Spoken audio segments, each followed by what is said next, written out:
with that, we're going to get to our guest. My guest today spent most of his life in the electric service sector, leading diversity and inclusion efforts at all the organizations he's been a part of. He grew up in Gresham, Oregon, where he began advocating for hydropower when he was 5 years old. Today, he resides in Vancouver, Washington, where he enjoys cycling around the Northwest whenever he's not advocating for hydropower.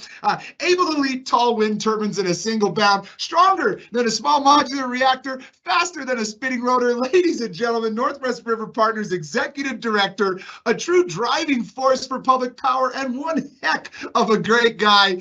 Kurt Miller is here with us today. Kurt. Hey, Danny, oh my gosh, what an amazing introduction. I'm going to bring you with me everywhere. That was seriously awesome, and I do appreciate it. By the way, I didn't actually start when I was 5, but it was like I started when I was 5 advocating for hydropower. I actually went to school in the Reynolds School District, which was named after the Reynolds aluminum smelter company that had located near there. And so they got all their electricity from the hydropower system. Then I went to Columbia High School, named after the Columbia River. And so, yeah, absolutely. Like, I feel like I've been part of the hydro family since I was a youngin'. Yeah, well, and it's great to have you a part of this family, and you're here preaching to the choir. But we're gonna get to a bunch of different topics. A lot of that info came out of your bio on your guys' website. You guys go check out Northwest RiverPartners website. Great source for a ton of awesome information. Kurt, there's a little snippet in there about your parents and kind of how that played a role maybe in some of your diversity inclusion thinking. Could you talk to us just a little bit about that? Yeah, absolutely. So, my mom's from Guatemala, and I still have a lot of Spanish-speaking, like only Spanish-speaking family down there. And she moved up here when she was in her late teens, and she met my father, who was of like a second generation, German immigrant family. So it was, so they were kind of their own little melting pot, and that's how I came to be. But I have always valued inclusion. I think that inclusion is really important. I think that, when I worked for Portland General Electric for 20 years. And that was something as both a manager, but also kind of leading their diversity awareness group, that I really fought for kind of the business case behind diversity and inclusion. And because I think that everyone needs to be able to come to work and feel safe and feel accepted. And I think that's how we're productive as an organization, as a society. And those are still really important principles to me. So yeah, thanks so much for asking about that. Yeah, that super cool, Kurt, hearing that part of your background there. Thinking about your time, you said there at Portland Electric, right? So yeah, Portland General Electric. Portland General Electric. Were you a little bit ahead of your time in thinking of inclusion and diversity there back when you were working for them? That seems like Yeah, I mean, that's a really generous comment. I don't know. I think what I tried to do is, like, we all bring our own thing to the game, right? And so I was an analyst and an energy trader, and I thought of things very much from an analytical point of view. And I think that the thing I was able to contribute was the idea of kind of applying a real business case to contending that inclusion should be a part of all that we do, because and I did research. I mean, and with a team, and we're just kind of, it was volunteer work essentially, because it wasn't our day job. But we did research and looked up studies, and we did. I'm really proud of the work that team did. We put together a really good study that showed, like, we can prove that having a safe and inclusive workplace really does kind of lift all boats, right? And it ultimately, it's good for the customer, it's good for the employee, and it's good for the shareholder. So it was one of those things where I mean, if I brought anything to it, I mean, there were a lot of people who thought about the importance of those issues. I think what I brought to it was just my own background and my own perspective on how to make that case. Yeah, hey, listen, none of us succeed without a great team around us, right? So shout out to the team that you worked with there. So is that where you were last before you joined Northwest River Partners? And how did that come about? I mean, were you integral in starting Northwest River Partners, or tell us a little bit about that? Yeah, thanks so much. So yeah, that's a great question. So I spent 20 years almost exactly at Portland General Electric, which means when I left, I got a really cool backpack, and it was like a Oakley backpack, and it looks really awesome. But anyway, it was a great 20 years. I did a variety of work there, but what really kind of led me into River Partners eventually was at the kind of the last projects I took on when I was there. A lot of the stuff had been in power supply and energy trading, but then as my career progressed, I started to work more on projects and kind of what people call organizational change management, which is Okay. essentially advocacy for helping a project come together and bringing employees along on that journey. And when this opportunity in Northwest River Partners came up, what I thought is like, my background could be good for this. I do actually have a love for hydropower. I got to see in the power supply area how important hydro was to helping us integrate wind and solar power into the system in an almost seamless way. And I'm like, it's really important to the future of our clean energy goals. And then I'd had this experience of trying to help bring people along on these journeys with respect to some of the projects we were doing. So the biggest one was the Portland General Electric joined the Western Energy Imbalance Market. And so we had to go out to the plants and talk to all the generating facilities about how that might impact their operations. And, we had to learn about that market and kind of communicate and do training. And it was really interesting. I mean, I actually found I really like that work. And so, the idea of being able to apply that to an organization like Northwest River Partners, which far predates my arrival. It was founded in 2005, and I arrived in March of 2019. So I just celebrated my 4-year anniversary.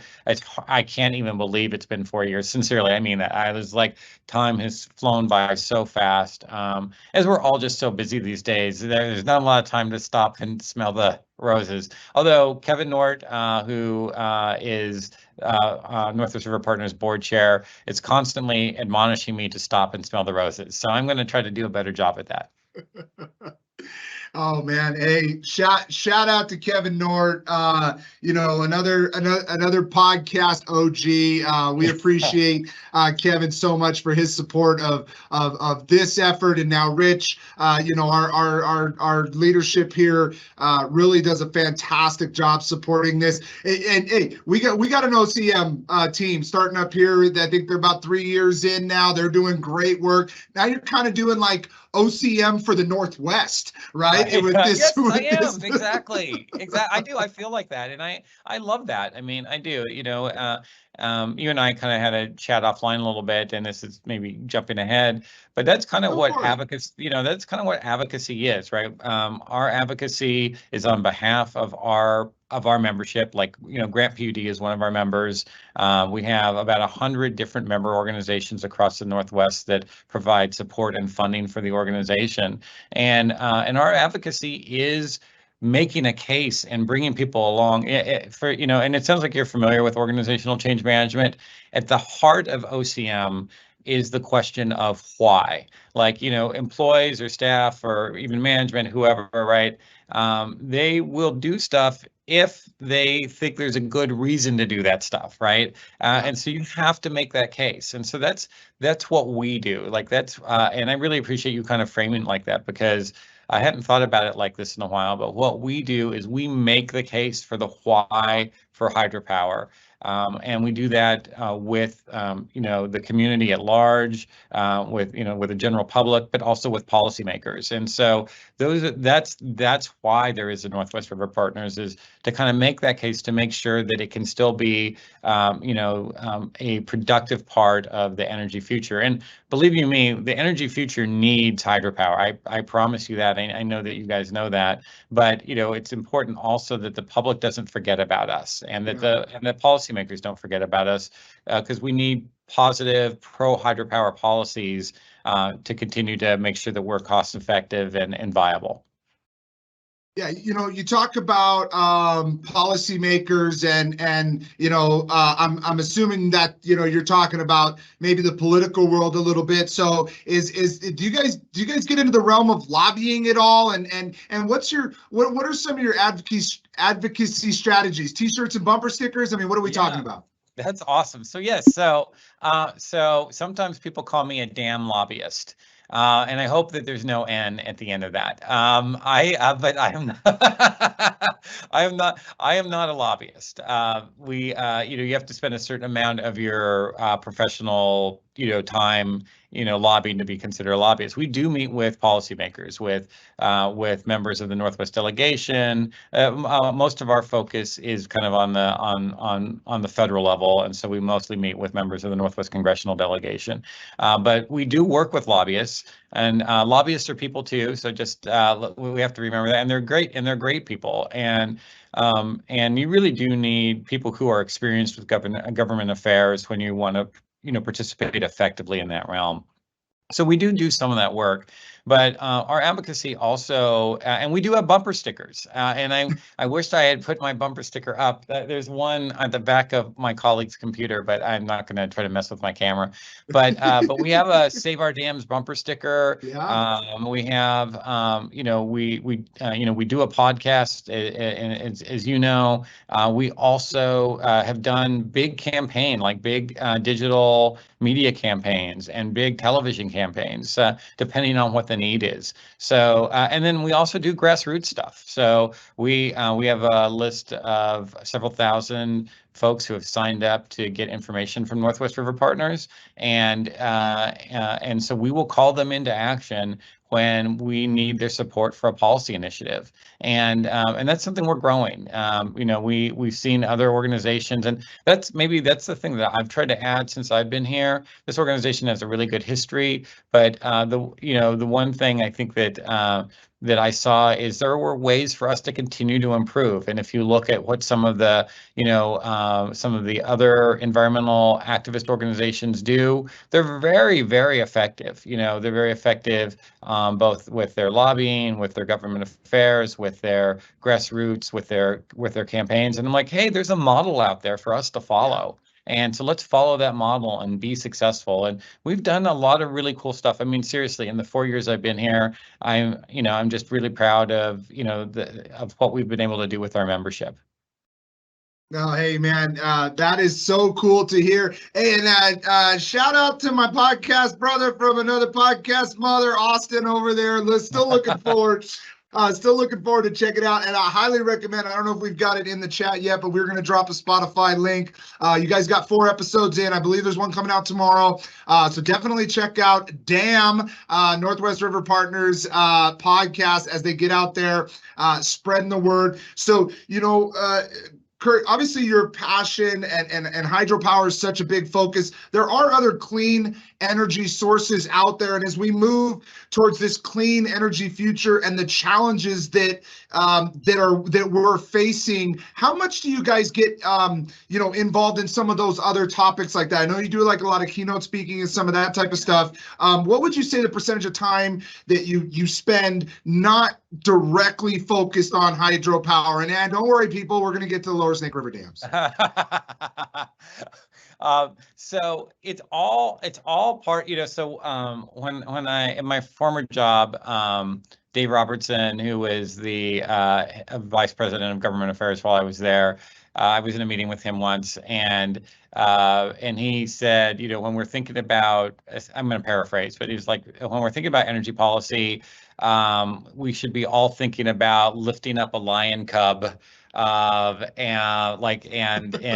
hearing the Circle of Life song, because it's all related, right? It's all related. And I think that's exactly the case. That's how I approach hydropower advocacy, is I try to help people make the connection between some of the things that are really important to folks. Like, as you know, decarbonization and getting to a zero carbon grid is not just a goal, it's a mandate. And fighting climate change is such a passionate issue for so many people. And what I try to do is I help make the connection between how hydropower helps them to achieve those mandates and to achieve that improved outcome for society. So, I tie that all together with grid reliability, and also issues of kind of, social equity, making sure that vulnerable communities are not left behind as we develop our energy policies. But it all ties in, because hydropower, and as you guys know, about 2/3 of Washington's electricity comes from hydropower. About 40% of the entire nation's hydroelectric generation resides in the Pacific Northwest. And as a result of that, we have the least carbon intensive grid in the nation. We have the most affordable clean energy in the nation, but we also have the lowest energy burden for low-income households in the nation. And that's all directly a result of our hydropower resources. So it's, we have a great story to tell. And our job is just to make sure that we're telling it. That's not just Northwest River Partners. And we really love the partnership we have with Grant PUD and many of our other members, where it's not just the financial support that they provide, but they also partner with us in telling the story. And you guys are great at that. And I think every person who works for a public power utility or a hydropower utility that gets its power from hydropower should be out there advocating and talking about it with their neighbors. And yeah, hydropower has some challenges, just like every other resource, because every resource has an environmental footprint. But there's so many positive things hydropower brings, and so we should never shy away from sharing that story. Kurt, back to Northwest River Partners. What sort of things do you guys do as you're kind of gathering up information and sources of that? I mean, Oh, yeah. I don't want to. I guarantee you guys are taking these thoughtful approaches. So what's the team look like then? That's tooling you up to go out and to have these discussions. Yeah, thanks. That's a really thoughtful question. All of your questions are thoughtful, Danny. I appreciate that. You're a pro. So we are kind of a small but mighty, small but mighty organization. We have like 3 full-time employees and then 1 temporary analyst contractor. And also, but we have consultants as well, and so that helps a great deal. But anyway, we on the analytical side, we have 2 folks right now dedicated to essentially doing analytics, and the reason for that is really important. We are advocates, and as that, if we're just out there espousing our own opinions, we don't have credibility, right? I mean, because everyone has an opinion, that doesn't mean that that opinion is right. And so that again is something that to me was really important when I first came in here, is like, we want everything to be cited, right? We want to be able to, if we make a statement, we want to be able to point people to where that information is coming from. And so a couple years ago, we hired Claire. She's doing an amazing job kind of leading our team of, right, often it's just her, but sometimes it's her and some interns, and sometimes it's her and another analyst. But she's done such an amazing job for us. And the kind of work that our analysts will do is varied. I mean, sometimes we're looking at salmon research and peer-reviewed studies and trying to understand those better. Sometimes we are writing white papers that can inform policymakers. Sometimes we're rebutting other people's white papers because there are people who aren't big hydropower fans, and they'll say some things that aren't, and I don't mean this disrespectfully, but they're not always tethered to data.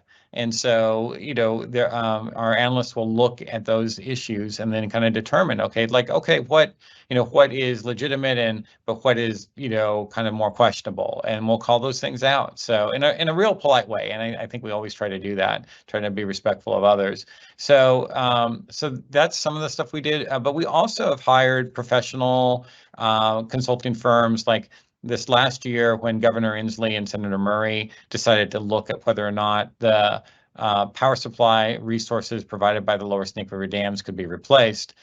We hired a firm called Energy GPS, very well respected firm in the region, to come in and do a full power cost modeling of what it would take to replace the lower Snake River dams in the context of existing clean energy mandates, because that's a huge deal. That's the question. Like, people say, oh, it wouldn't be that hard to replace the dams. Well, that might have been the case from a power supply perspective before, the passage of these clean energy mandates, like the Clean Energy Transformation Act, CETA, in Washington State. But once you get rid of all of your fossil fuel resources, which they are polluting, but they also do provide reliable generation. When you get rid of those, all of a sudden now you're reliant, not exclusively, but largely on intermittent resources like wind and solar power they're great, but they don't always produce energy when you need them. They're intermittent. And so that's the huge challenge, right? That's the huge challenge of decarbonization, is this issue of intermittency, that the wind doesn't always blow and the sun doesn't always shine. And so we hired this firm to come in and look at what it takes to replace those dams in the context of those existing laws. And their findings were extraordinary. Basically, they said it would take 15,000 megawatts or 15 gigawatts. And for those of you, you guys work at a utility, so you know, but I always like to refer to Back to the Future and Doc Brown saying 1.21 gigawatts. And of course, now I think he meant gigawatts, but in any case, it's a lot, right? So if you're thinking 16 gigawatts or gigawatts, it's like 16 nuclear power plants, or 15 nuclear power plants, because I said 15. So, but at a cost of about $15 billion. And that would have extraordinary implications for, kind of cost equity for the, public power customers and hydropower users across the entire region. So, being armed with that information and being able to share that information with policymakers, that's a huge part of us being credible as an organization. And I'm really proud of that work that we've done to get there. So, Kurt, how does Northwest River Partners? You talked about the utilities and that kind of help support your. So then, how do you guys get funding for the things that you do then? What does that look like for Northwest River Partners? Oh yeah, no, I mean, so I mentioned to you offline, we're a 501c6 organization, which means that individuals cannot contribute to our organization. It has to come from other organizations. And so most of our members, not exclusively, but most of them are not-for-profit public power community-owned utilities.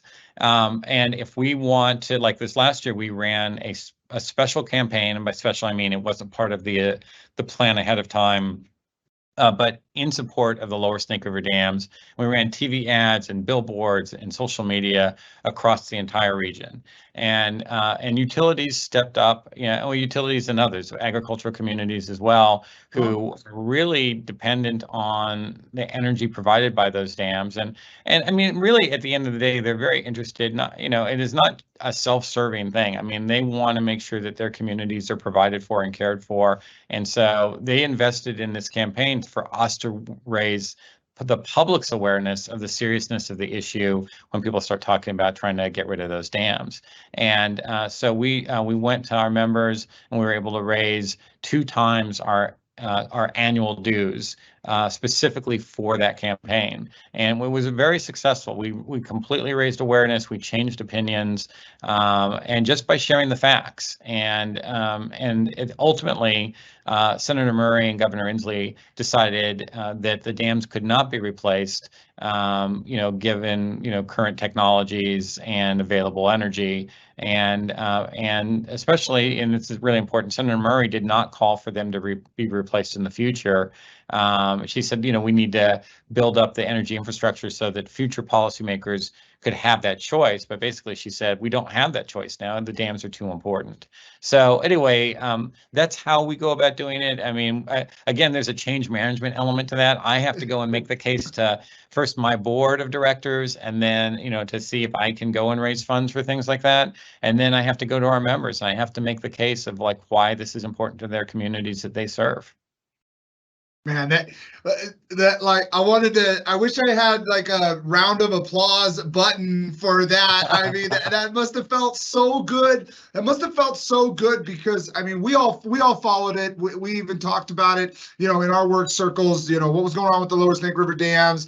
And so, just for all of us in our community knowing how important hydropower is, and we were all cheering for you guys, and it was just a great opportunity. And listen, hey, the best part about using facts is the truth is always easier to remember, right? So the facts are the facts, right? I mean, unless you put a little hat on it and a little cat jacket or something. I mean, the facts are always the facts, man. You can't dispute those.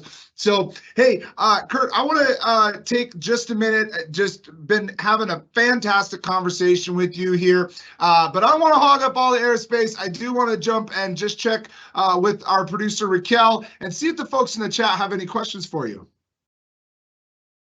Absolutely.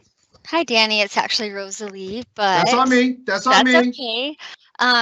But Paul Dietz was wanting to know what can individual Grant County PUD employees do to increase their advocacy for green hydropower?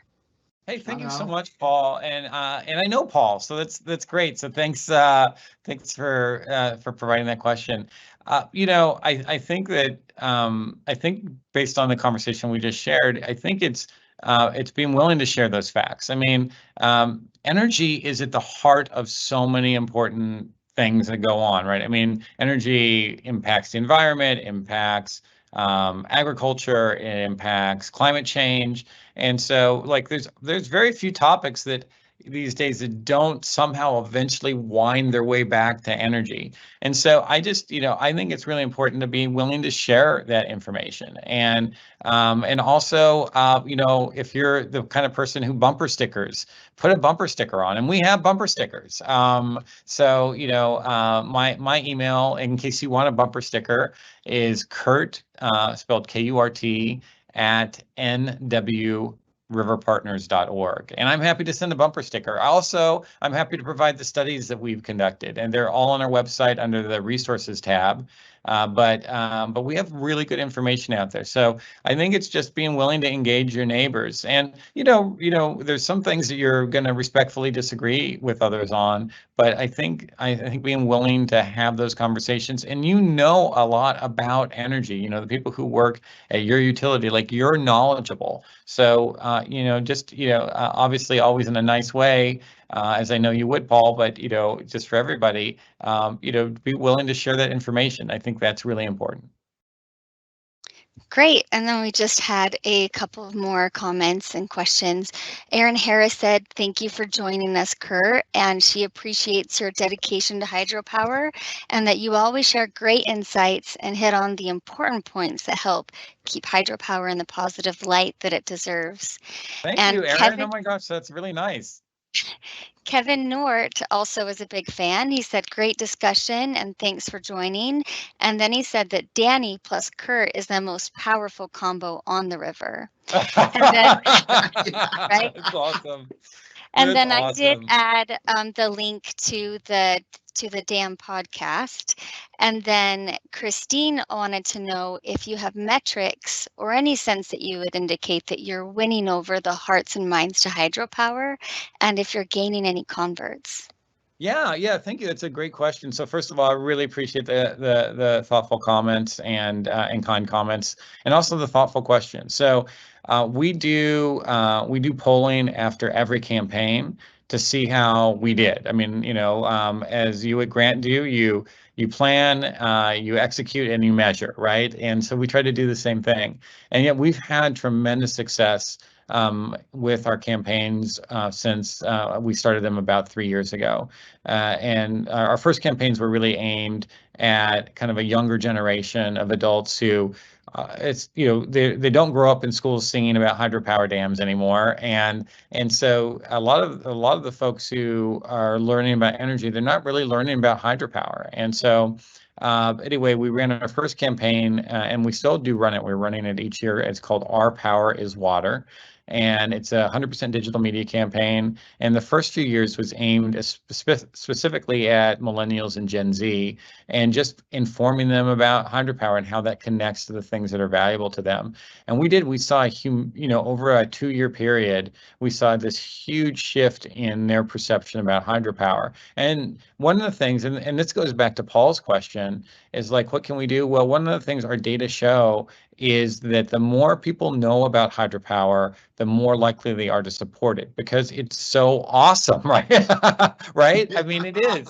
And so it's just, for a lot of these audiences, it's letting them know why it's important. It's letting them know how much of their energy comes from hydropower. It's letting them know the role that has had in letting us have the nation's least carbon intensive grid in our region, and making electricity affordable. Most folks just don't have that background. And so, we've had great success, and we hope to continue to do more of that. So, thank you. I really appreciate that question. Well, Paul would know how risky it is to get rid of hydropower as our enterprise risk manager. So shout out, Paul. Love all the comments and folks. That's one of the best things about the podcast, is that interaction piece. Hey, I'm glad you finally plugged the website, because it's a great website. Y'all go check it out. Austin did a great job on that too. Austin's a podcast host. He's your Twitter guy. He's your website designer. Shout out to Austin, right? Big ups to him. So hey, just real quick, Kurt, anything coming up next for you guys? Anything that folks can kind of just keep their eyes out on, kind of the next big thing that you guys are maybe planning on, whether it be a new campaign that's coming out, or just some of the kind of things you guys are working on here for 2023? Yeah, thank you. So I really appreciate that question. So yes, Austin has been such a great partner. One of the very first things I did after I came to Northwest River Partners was hire Austin. So and it's been a great partnership. And we sit literally. He's not here right now. He's working from home today. But we literally sit like 4 feet apart, and we get along. Even he puts up with all my stuff, and but he's done a great job with the website, with the podcast, with their social media. And so the thing I wanted to plug is our podcast. We just started it, I think it was last month, and we've had some great folks on already, and talking about energy issues that relate to the Pacific Northwest. And so the podcast is called DAM with an exclamation point, no N, because we don't swear at Northwest River Partners. But it's a great podcast, and even energy. I've heard both energy lay people and energy experts who have been really impressed with what we've been able to put out so far. So that's the one thing. And then the other thing is, there are going to be opportunities. You can sign up for information to be updated regularly from Northwest River Partners if you would like, from our website. So we encourage you to do that. You can sign up for a newsletter, and then also when we do have important stuff that comes out, and there are some important things going on where we could use people to show up and speak at kind of public forums, even virtually, kind of virtual public forums, and just say why the dams are important to their communities. So those are all things that are in the works, and it's keeping us busy, definitely keeping us busy.